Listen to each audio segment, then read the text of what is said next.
I initially wanted to understand the significance behind the midi, which museums refer to as the shell collar, and making it helped me understand the significance of it, but also the purpose of it being on the body, the context.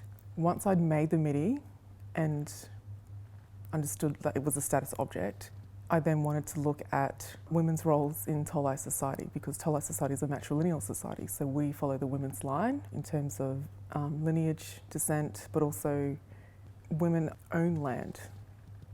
I wanted to see if I could actually acknowledge women more so in Tolai society, because that is inherent, but it's all mixed up with, in a Western context, looking at feminism and my understanding of feminism in a Western context, but also just acknowledging women. So I initially found the midi in the Australian Museum in Sydney, not knowing that there are hundreds and hundreds of artefacts sitting in museums, not just in Australia but all over the world. And I didn't know what this object was. There was no knowledge of it from my family, from my descendants, until I started the research. And that was in 2010, so it was a long time ago. So it's kind of nice to be here now, 2016, actually, with a better understanding and knowing that this custom, this practice, this wearing of this body adornment could be revived and revitalised and recontextualised. And I've done that through photography and placing the object, the midi, back on the body with men of status. And I've allowed the community to actually do that for me. I started off by choosing one elder who lived in Melbourne, which is Pearson Vituna, and then I went back to Rabaul and did further research there, and it just so happened that my uncle who I was working with bumped into Damien Kereku, who is quite a formidable, well-known person historically and is still alive today, who was involved in the Matalngwan Association, which was a political movement that resisted the Australian administration during the 1960s. In hindsight, I think I was pretty lucky to actually have had that opportunity to photograph him wearing it and to have conversations with him about his leadership, his involvement with the Matalngwan Association. And I now know that men like him would have worn midi today. So pre-colonialism, men like Damien would have worn the midi, and they've just become political activists and political leaders. Through making the midi, I wanted to also reference the design and the significance of it in a female context. And at the time, I was looking at African-American artist Fred Wilson and how he utilises museum objects and changes the value and the inherent meaning of them depending on how they're placed together. And I was really interested in the systems and the categorisations within museums of labelling. Once an object exists in a culture that's live and then goes into a museum, the value of it changes and it no longer becomes this object that has so much layered meaning within that particular culture. Once it goes into a museum, it gets reduced to an aesthetic object. And that for me, I found that was just, there's a bit of tension there with that, and I wanted to sort of see what I could do with that. So I referenced the actual swing tag labels that they apply to artefacts, and they write the registration numbers and East New Britain, Rabaul, but also that it strips away a lot of the maker's knowledge.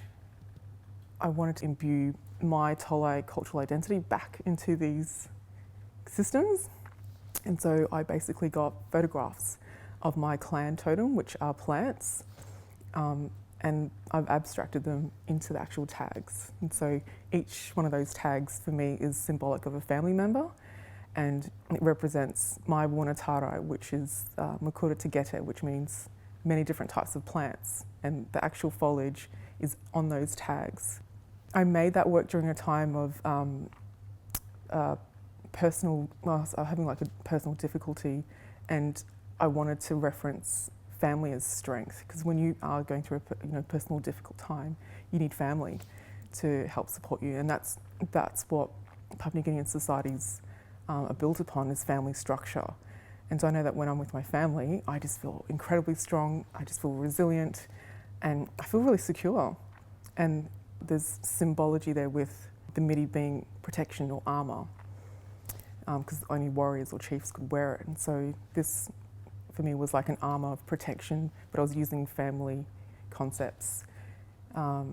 Initially, I thought I was making it for me, but I wore it and photographed myself and went, nah, this is for my mother. And I needed to photograph her because it references the maternal link, the Wunatara system through women. So I've referred to my mother as a muse because she's just been there in my work for many years. I filmed her, I photographed her. I mainly was looking at her as a way of understanding my own identity. Because being, this sort of third generation, or what do they call them, third culture kid, between two worlds of Papua New Guinea and Australia.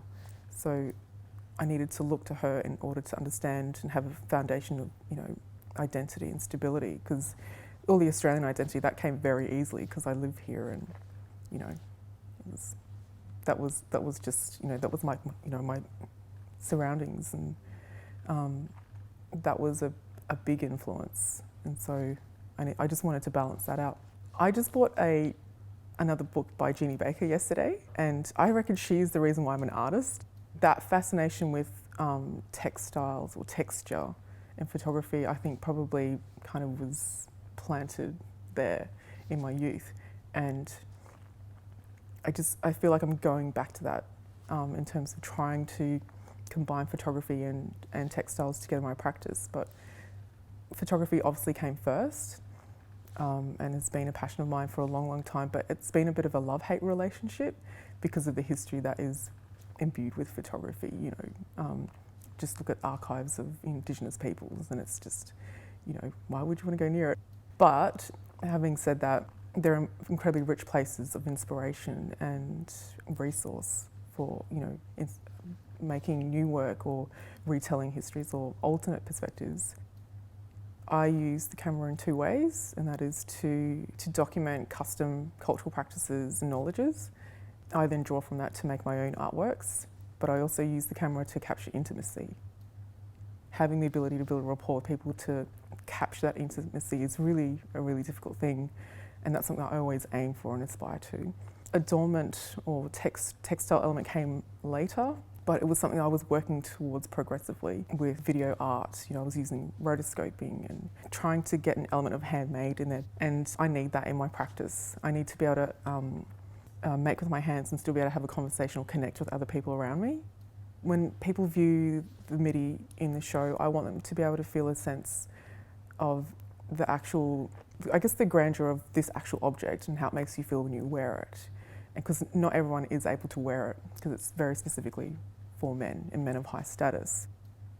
The midi is made out of cane, fibre. I've used jute and tabu, which is the Tolai shell currency.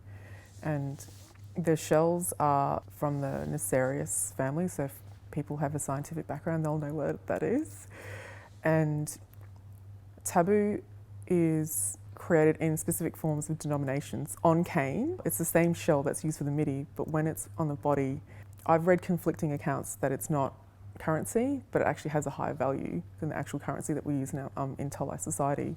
It's such an important facet of Tolai society, the exchange of currency, and it's not used in the same way that we use money. It's used as an investment, and so the circulation of it is very important as well. It has a variety of functions in Tolai society, and it's still very, very highly valued. I'm really pleased to see that Tolai people have been open and welcomed the midi back.